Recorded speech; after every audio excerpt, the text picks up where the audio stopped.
Hello and welcome to Let's Play Pokémon Blue episode whatever the hell it is now, 11 I think. When we last left off I was on my way to meet Bill, the true blue Pokemaniac, and now I shall continue my journey towards him. But standing in my way is Hagrid with an Onix. A massive Onix of hugeness that pretty much none of my team could handle, except of course for Bobbins. Bobbins will just embarrass this poor creature with a fine whip. And down he goes. And Bobbins grows to level 16, and I think we all know what that means. It means it's time for some timeless music from our childhood.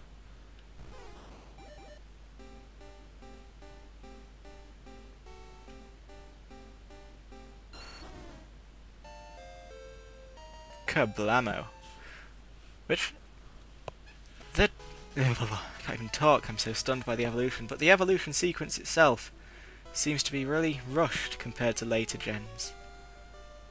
Don't you think? In later generations, that whole process takes quite a bit longer. There it was just like, Bulbasaur is evolving, blah blah blah blah. There, it's done. Enjoy your new Ivysaur.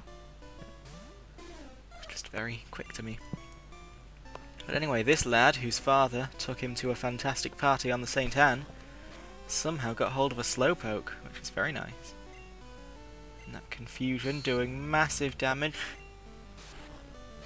Which poor Melvin just... he barely hangs on! Melvin, you tenacious son of a bitch. So away with you, Melvin, and in with Jonesy, who will have a rather more difficult time dealing with the confusion, but there's that powerful Hyper Fang, taking a great chunk out of the creature, but not nearly enough. So can Forensic clean it up?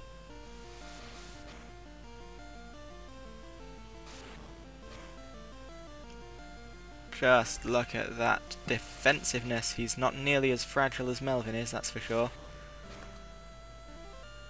And indeed, this is going to be an easy win, but did anyone really expect me to be bested by a Slowpoke? No. I'm not mad! Neither am I. So onwards. My boyfriend is cool! And she has a really weird voice.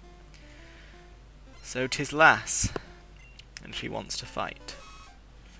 She sends out the psychotic Crack Rabbit, as I send out the unfortunate Sparrow. But it looks like the unfortunate Sparrow can indeed deal with the psychotic Crack Rabbit, even though he is unfortunate enough to get a critical hit poison sting and be poisoned by it. Melvin, if you just look back at the videos and this video to come, he is just the least fortunate of all my Pokemon. He just takes tremendous beatings from everyone and everything. The poor creature. And I'm yawning. But all of his unfortunateness, if that's a word, has made him furious, and so his Fury attack will be rather potent. Except when it only hits 2 times, which is almost all the time, because as we've previously stated, Melvin is very, very unfortunate.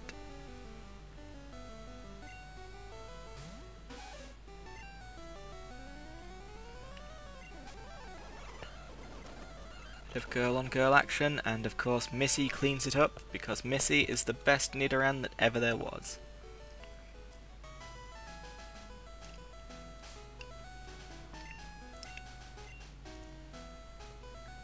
It's time to stick Missy at the front, because Melvin has leveled up enough. I'm off to see a Pokemon collector at the Cape! Which, for some reason, means we must do battle. He brings in the Geodude, who is telling me to get the fuck out of here, and has no pupils in his eyes, just to make him look super duper scary. Can Missy take on this behemoth all by herself? Of course not, but she can growl him 6 times.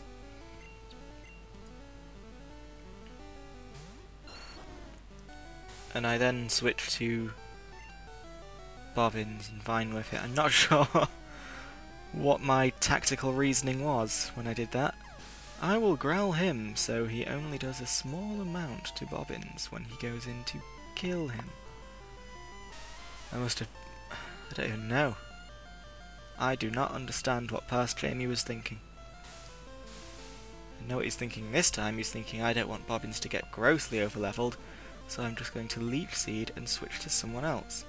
Someone else who will end up being Jonesy, who is the only level 14 left in my group. Now this has got to fecking hurt his teeth, but he's doing it anyway. He's munching on that old rock. Rock. Remember that sort of... It was kind of disgusting. That sweet you can get at seaside holiday places, that stick of rock.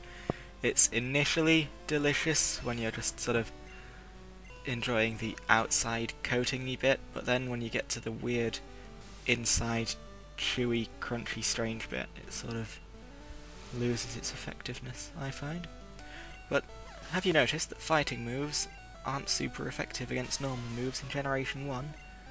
Which means that normal in Gen 1 has no weaknesses whatsoever.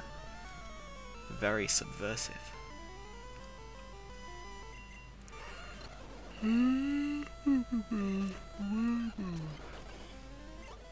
There are very few Pokemon in the game these days that have no weaknesses. I believe Sableye and Spiritomb are the only ones, but I could be wrong. There could be more. Ivysaur, Seed. When the bull on its back grows large, it appears to lose the ability to stand on its hind legs. That was past Jamie deciding that I may as well show you the Pokédex entry for him. I'm a cool guy. I've got a girlfriend. Well, so have I, Mr. Cool Guy. I bet I'm cooler than you. Oh yeah, you wouldn't catch me wearing that. In fact, while I'm recording these commentaries, you won't catch me wearing anything. Oh. So the Hyperfang proving to be effective for his Jonesy. But I'm fairly confident that Missy can finish this, can she? No. Because he goes in with a Hyperfang, like a little twat. So it's time for Paul to avenge Missy. Because these two are such good friends, them being of the same species and all.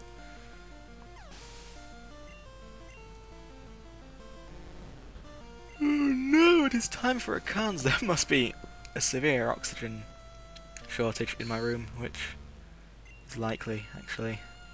I could die at any moment. So, the horn attack is going on. The cheap Wrap of Doom has missed. And Paul cleans it up. And he goes to level 16, and I think some of you will know what that means. Ah, darn. It means Paul is evolving.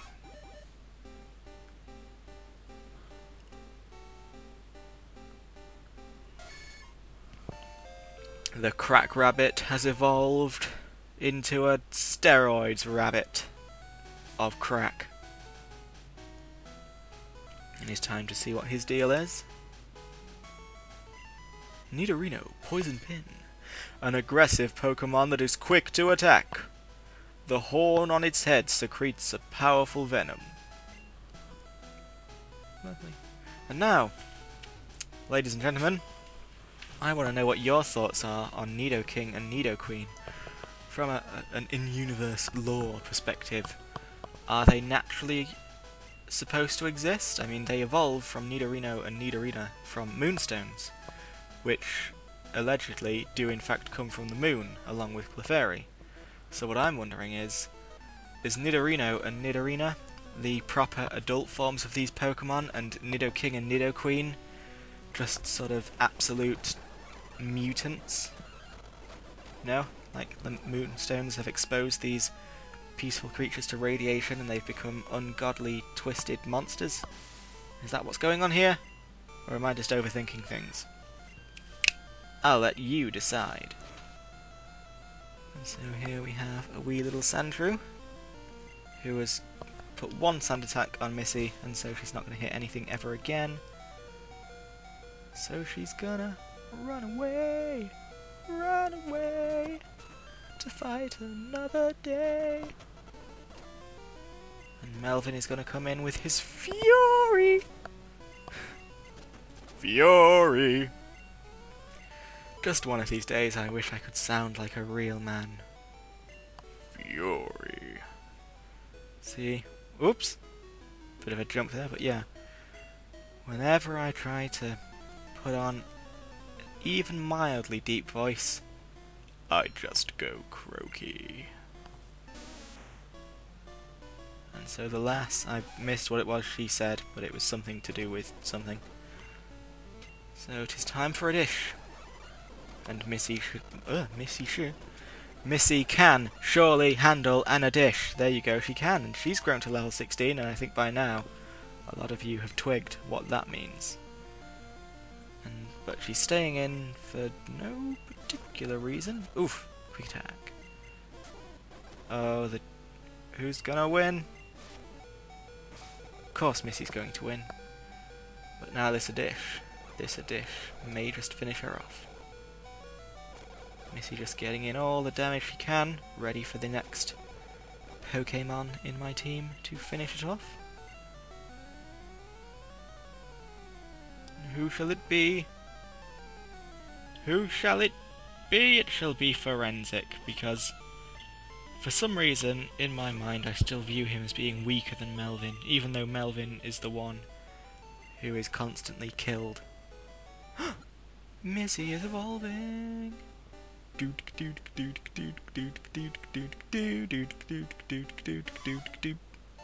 And Missy has evolved into Nidorina.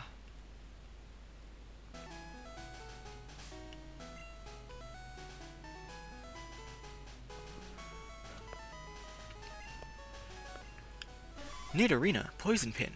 The female's horn develops slowly. Prefers physical attacks, such as clawing and biting. Lovely. Lovely, lovely. Lovely. And yeah, I don't think she learns bite. Sea Cottage. Bill lives here. But before we go to meet Bill, let's explore his general place of living. Whoop. Have I found a secret path? Wow, I'm so clever. I wonder what wonders can lie at the end of this secret path. There must be treasures beyond my wildest dreams. It's... Oh. I'm just back in Cerulean City. Jump cut. Okay. Let's go see what's going on with Bill. Why, there appears to be a nondescript creature in the corner of the room. But I will focus on that last. I want to see this cool technology. Hiya, I'm a Pokémon. No, I'm not. Call me Bill. I'm a true blue Pokemaniac. Hey, what's with that skeptical look? I'm not joshing you. I screwed up an experiment and got combined with a Pokemon. So, how about it? Help me out here. When I'm in the teleporter, go to my PC and run the cell separation system. Now, not to ruin your childhoods and make you crawl into a corner and cry, but after we've completed this process, only Bill comes out of the machine. What has happened to that poor Pokemon? We may never know. Yeehaw! Thanks, bud. I owe you one. So did you come to see my Pokemon collection? You didn't? That's a bummer. I've got to thank you. Oh, here. Maybe this'll do. And he gives me a St. Anne ticket. Yeah. That cruise ship, St. Anne, is in Vermilion City. Its passengers are all trainers. They invited me to their party, but I can't stand fancy dues. Why don't you go instead of me? Wow, thanks for the present, bro. A ticket for a ship that's in another city.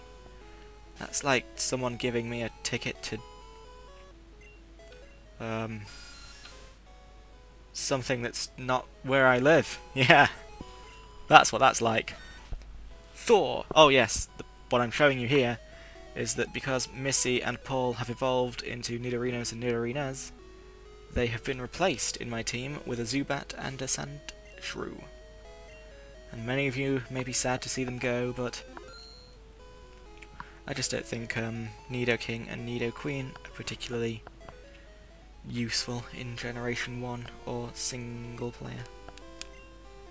In their special attack, I mean, the big thing that makes them useful in later gens, online at the very least, is that they can learn pretty much anything, and they can still learn pretty much anything in Generation 1, but their special is not very good, and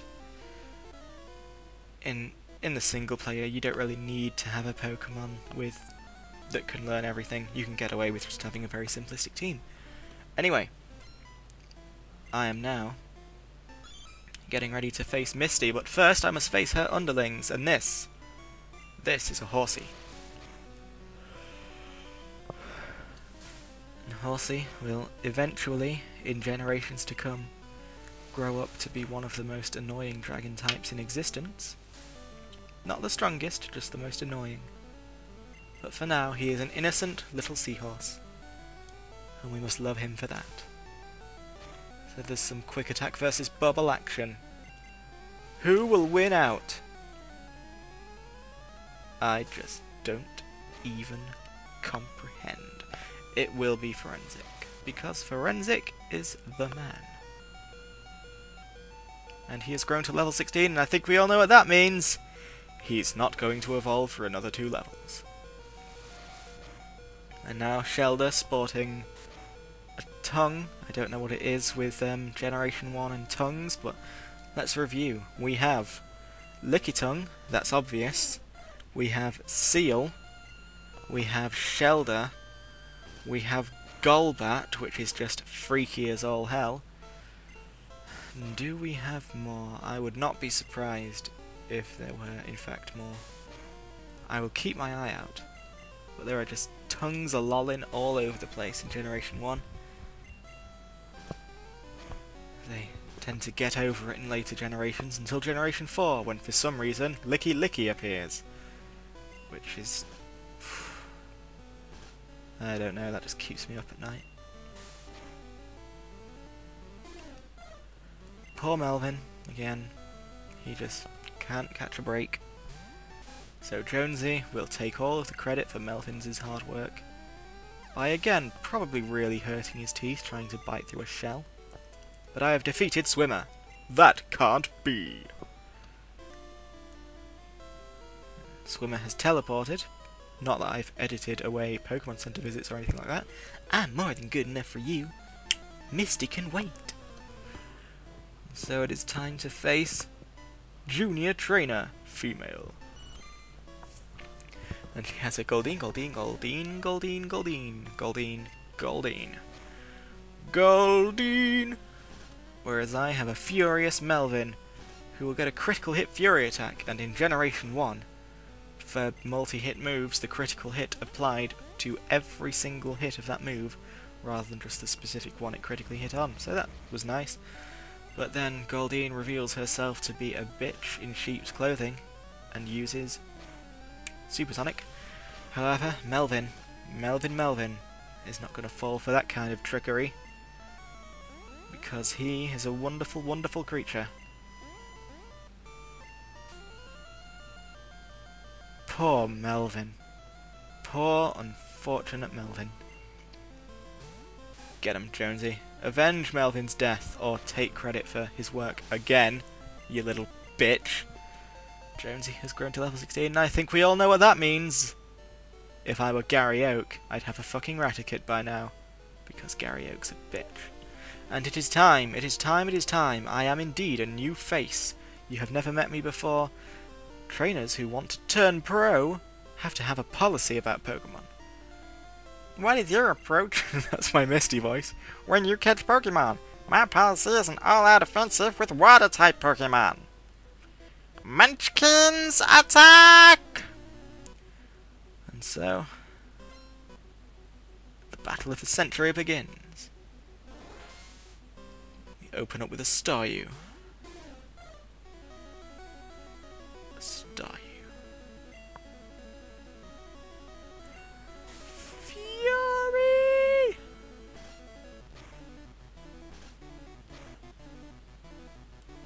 Poor Melvin.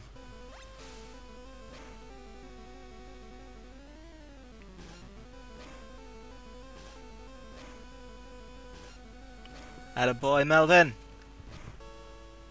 Lick gasp, just one hit off perfect. Poor Melvin. Because Sandshrew is a ground type and wouldn't last even a second against Starmie, we're going to sacrifice him while we have the chance. Because I'm just that evil a trainer.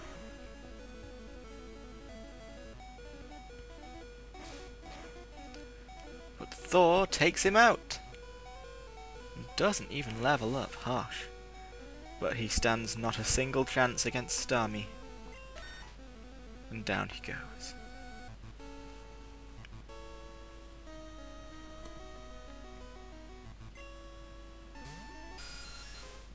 Time for Xerxes to make his debut. Yes, make your debut. Ooh, that's the thing I can talk about. Assuming I haven't just stuck music over the top of this video, which I suspect I might do.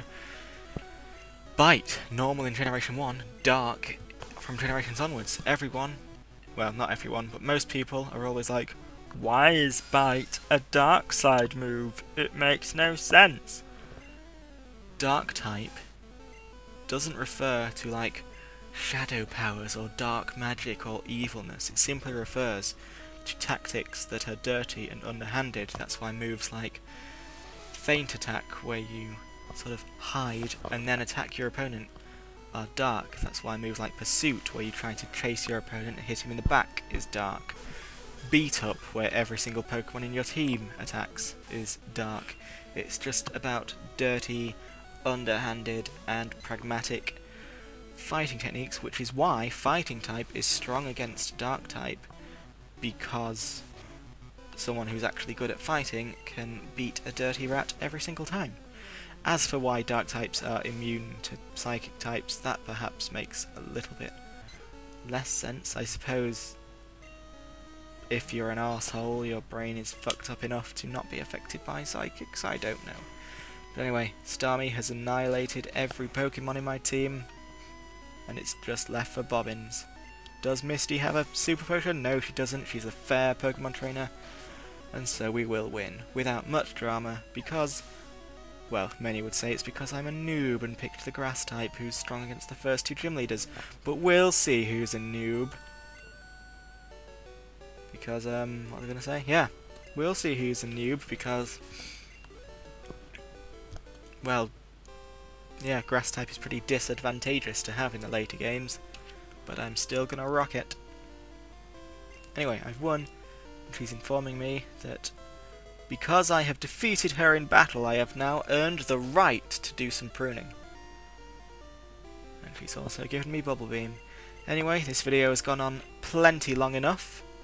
I will see you later.